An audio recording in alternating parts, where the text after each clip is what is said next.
राधे राधे दोस्तों। आज मैं एक माता जी का गाना गाने जा रही हूँ। अगर आप सभी को अच्छा लगे तो प्लीज़ लाइक करना, कमेंट करना और मेरे चैनल को सब्सक्राइब करना। पूर्वही देशवा से आवेले धबिनिया हे धवै हो लागना। दुर्गा मैया के चुनरिया हे धवै हो लागना। दुर्गा मैया के चुनरिया हो धवै हो लागना।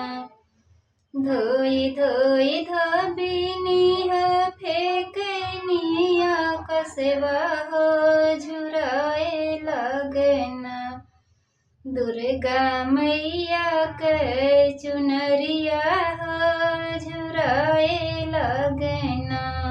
दुर्गा मैया के चुनरिया हो झुराए लगना।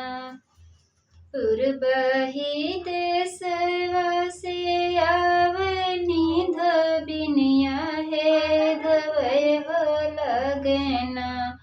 काली मैया के चुनरिया हो धवै हो लगना।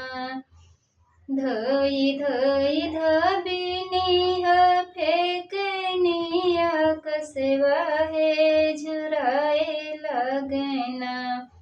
काली मैया के चुनरिया हो झुराए लगना। काली मैया के चुनरिया हो झुराए लगना। पूर्वही देशवा से आवनी धबिनिया हो झुराए लगना।